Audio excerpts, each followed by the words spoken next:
So let me start off. First obvious question, Matt, what is 5G? Yeah, thanks, Gavin. So that one's pretty simple, really.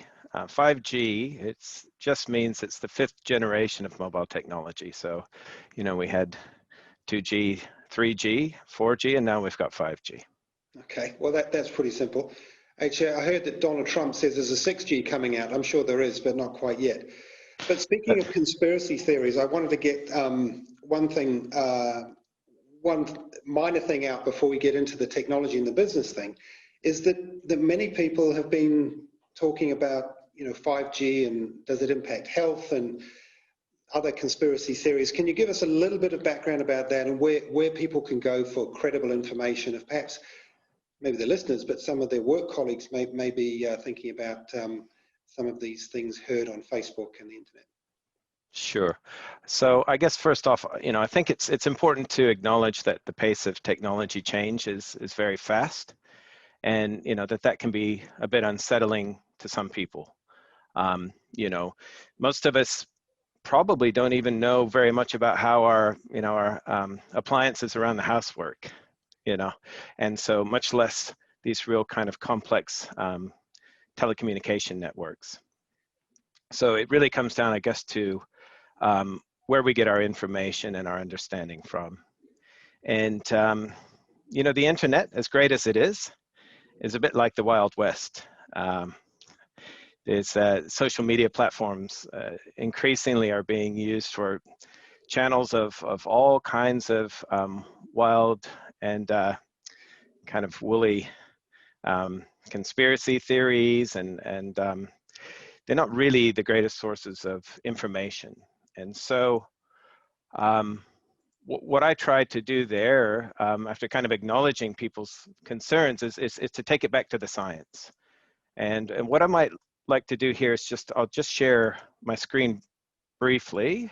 I've only got the one slide, but I think this one is a helpful one. Hopefully you can see that. It's come up on your screen here, and it's really gets to the heart of 5G. So the way that 5G works is the signal's carried across the electromagnetic spectrum, and the spectrum goes from, on the very low end, the left side of that diagram, we've got things like VHF and UHF radios, and it's our old televisions that used antennas, they were picking up radio signal with those antennas. Our smartphones, 3G, 4G, 5G, all operate in this area, this part of the spectrum. And this part of the spectrum is what's known as the non-ionizing electromagnetic energy. You can see there, sort of in the middle of the diagram, we've got this kind of real narrow band of visible light. So that's what our eyes pick up. And on the high end of that is where we start getting into frequencies that are damaging to the human body, to cells. So ultraviolet light, and we've got the biggest source of ultraviolet light is the sun. And then things like X-rays and gamma rays, which we really need to be careful about and really limit our exposure to. You can't get many X-rays, and if you go in, you need to wear sometimes those lead vests and stuff to keep those rays away from you. So for me, that's I find this sort of just understanding how the technology works based in science is quite important. Yeah, okay. I think that's really useful. I think it shows that 5G really is no real difference in the context of the electromagnetic spectrum from many other technologies that are being used today. But that leads on to maybe the next question, was what is the difference between 5G and 4G, apart from the number? Sure. So 5G is going to bring enhancements in a number of different areas. First of all, in the capacity of the network. So that's both the throughput, or the amount of data that can go through, as well as the number of devices that will be able to connect to it. It's much greater both in throughput and connectivity than the current 4G networks. Can you give us an idea of orders of magnitude on that? I think we're thinking sort of 10 to 100 times typically, and it once again it kind of depends on the network, the coverage, how close you are to the antennas, or it's sort of the stage of the rollout, I guess, of the network. Right. So that's a pretty significant increase. So you're saying you can get between 10 and 100 times the speed and the number of connected devices using 5G versus 4G. That's right. Right. And the experience really, the thing that we'll most notice about it immediately is the speed of it. So latency, or the lag that we experience from the time we sort of tap on an app, or we send an email, or we download a movie, or make a move in gaming, will be a lot lower. And it'll be very responsive compared to what we're used to. Okay. Well, look, if we go then to how it's applied in the context of small, medium businesses, many businesses through the COVID period have effectively, I hear anecdotes of companies that have compressed 2 years of digital transformation in the matter of a couple of months. So where does 5G fit in to that context of digitally transforming small, medium businesses? How does it help them? Yeah, so I think it's really important for small businesses to be sort of working with technology already, sort of already on that digital journey. I mean, we all pretty much have smartphones nowadays. We all use apps, and there's a lot of great apps for small business, whether it's planning projects or prioritizing tasks, collaborating with others like we're doing now over video conferencing, engaging through different channels, digital channels with our customers and our salespeople, tracking time, recording our expenses, accepting payments. Contactless payment obviously has been really big through the COVID experience, managing our finances, etc. And the 5G technologies and use cases that are going to develop, many of which we don't even know. If we think about 4G, nobody could have really dreamed up kind of at the early stages of this, things like Uber, or the way that we consume, Netflix videos or Spotify. And we're going to see new technologies, use cases come into market. And to take advantage of those, we need to be in the digital environment already, because they're going to be built in a digital way, and then it'll just be sort of an evolution. So if we kind of have paper-based processes now, thinking about how are we moving those to digital ones, where if we lose the paper, we lose our record. If it's in the cloud, it should be safe when we can get to it on another device. So basically mobilizing our business processes, I feel, is quite an important step forward. So I see that, that is a big trend. If I were a small business owner, I'd be asking the question, so saying, I'm kind of working okay with 4G today, and 5G has promise for the future, but does it cost me more? Well, it doesn't now. I mean, probably the only cost at this point is a new handset. The 4G handsets, they don't support 5G. It's a different radio antenna that's required. But in terms of our plans, we're currently offering all our plans, just basically 5G is included in the plan at no additional cost. Okay. And this is up until next year before we're considering any sort of incremental cost, which I think it will be quite low. Okay.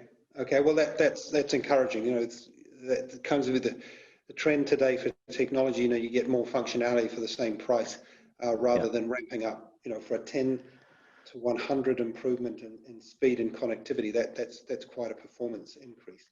Could you give us a view from your perspective what segments and sectors of business you think will be taking up the 5G technology? Yeah, sure. So quite broad, actually. But some of the industries that we've been thinking about and working with already on this 5G journey are transportation and logistics.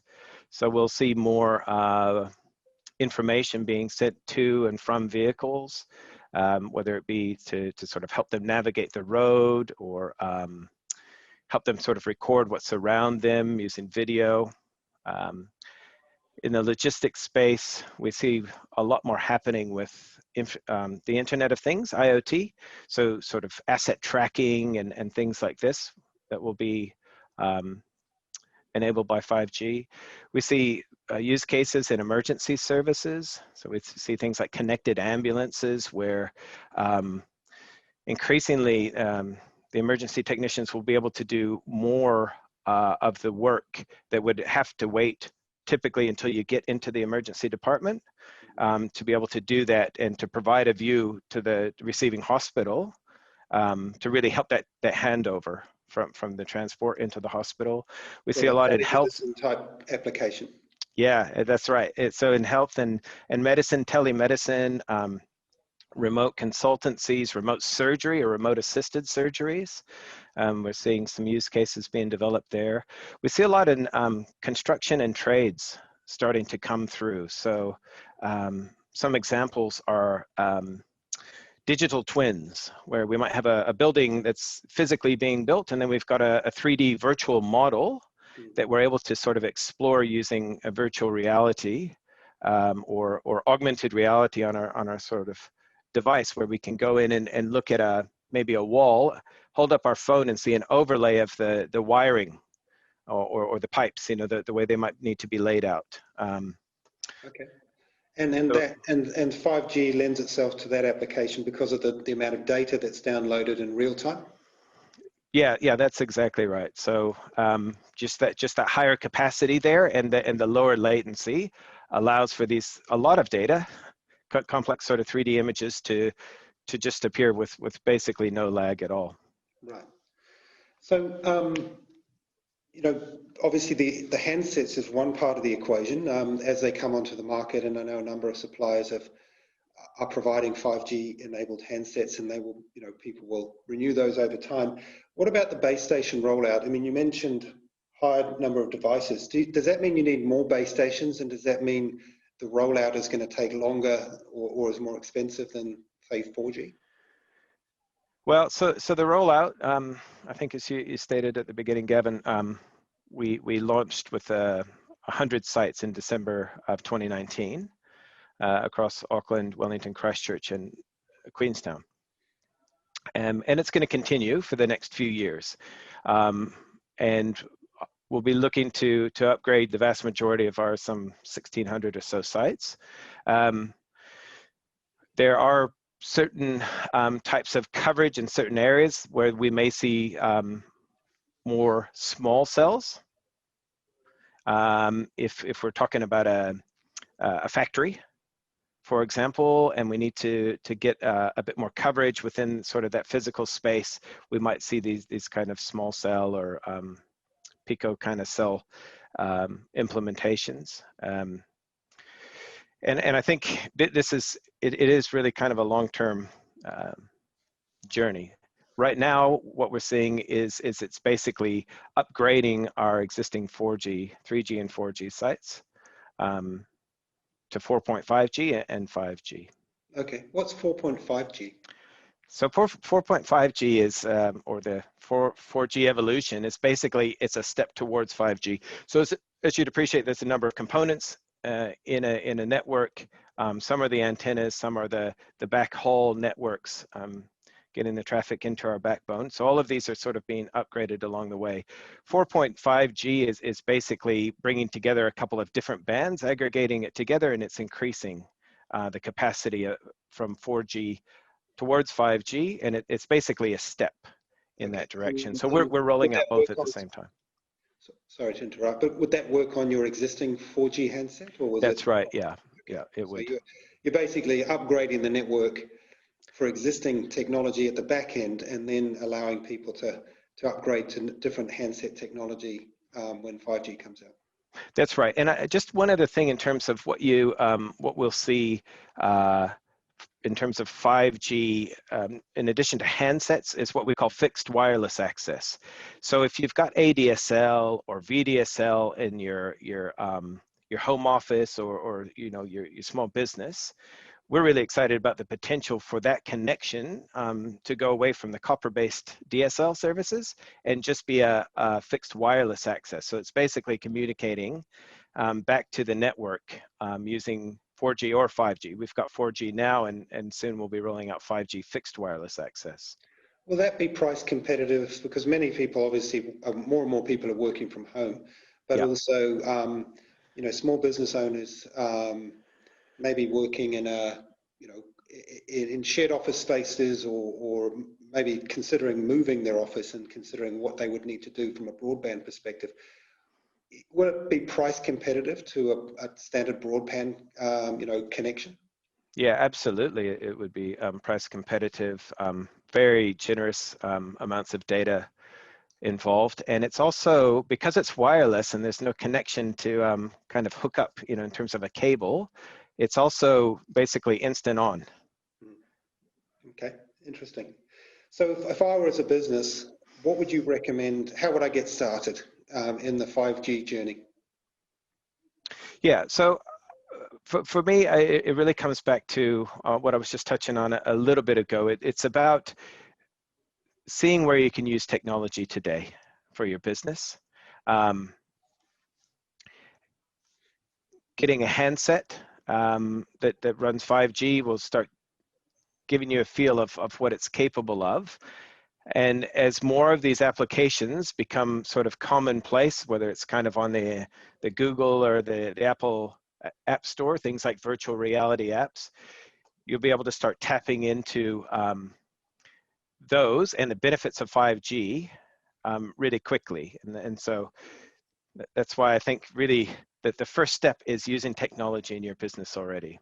Okay. Now, I want to remind people on the call, if anyone is interested in asking questions, feel free to type it into the chat or the Q&A. One question's already been asked about whether this webinar will be recorded, and the answer is yes. It'll be available on the Icehouse website in the next day or so. So let me ask another question, which is a broader question. You've touched on the idea of 5G as a component of a digital transformation in businesses, but what other technologies do you see being used that are part of this technology landscape in the future, of which 5G could be part? Yeah, sure. So one of the big trends that we've seen in the past several years is this widespread adoption of cloud services. So the likes of Google, Microsoft, Amazon Web Services, even Apple. Basically, our data and the processing of that data, the computing of that data is done in the cloud more and more. And these cloud really means big buildings, data centers located oftentimes offshore. Most of the ones that we connect to typically are in Australia or in the States or other places, maybe in Asia. What we're seeing with 5G is the rise of what's called edge computing.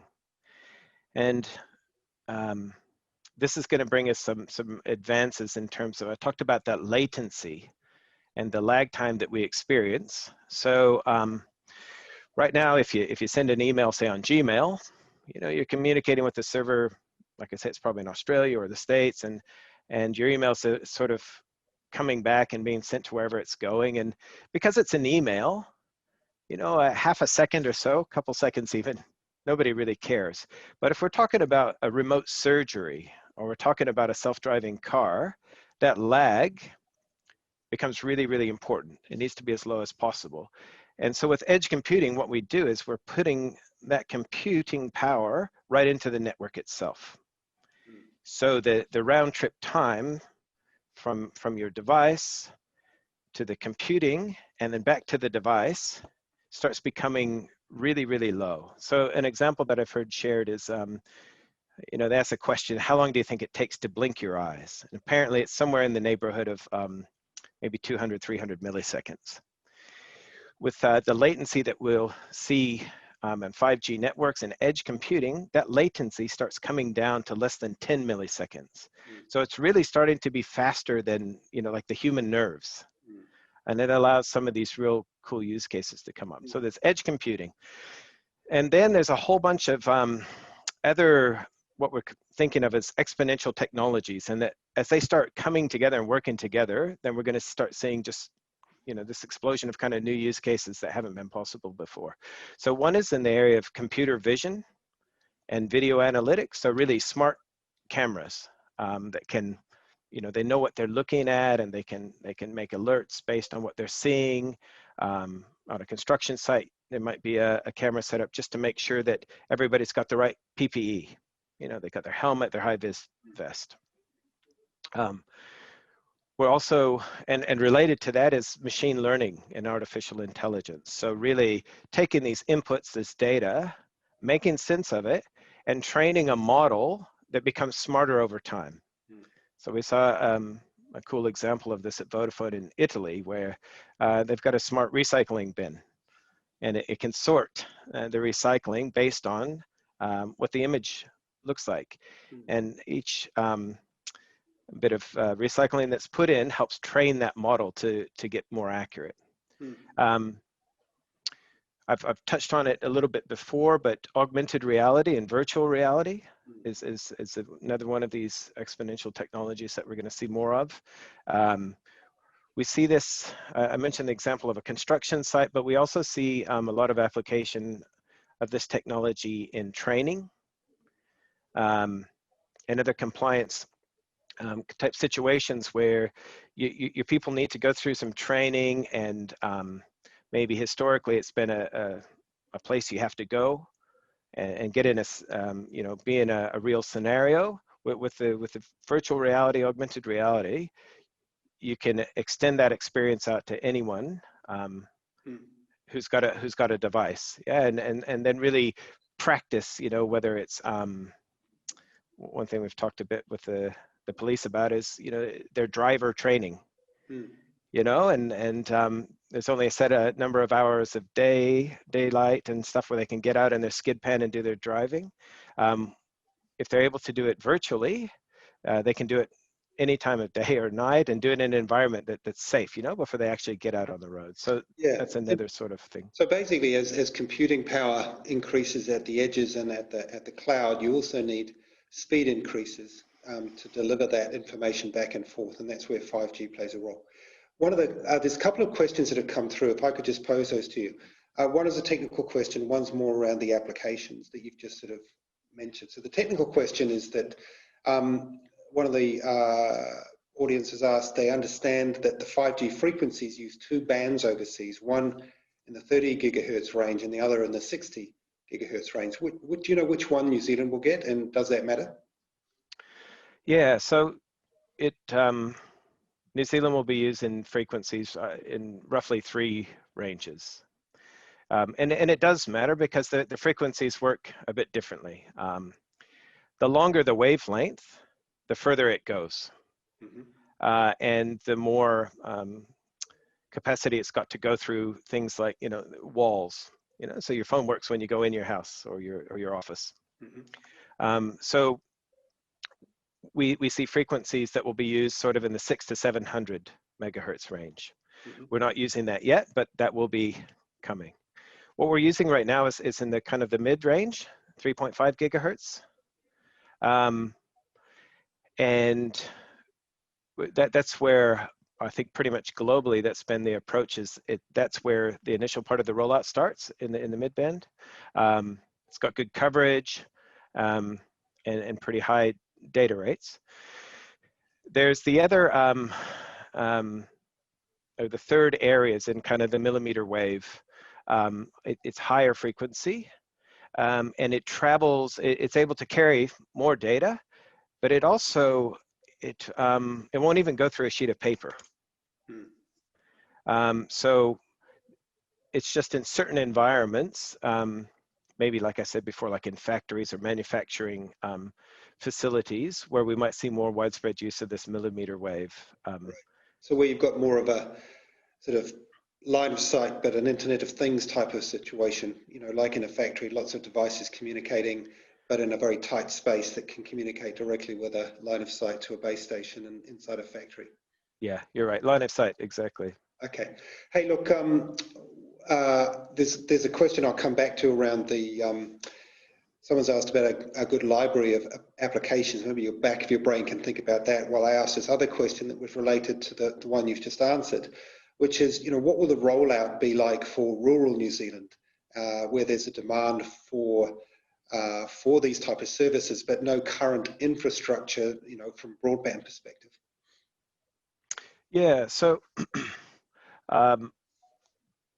what we have in rural New Zealand at this point is the Rural Broadband Initiative.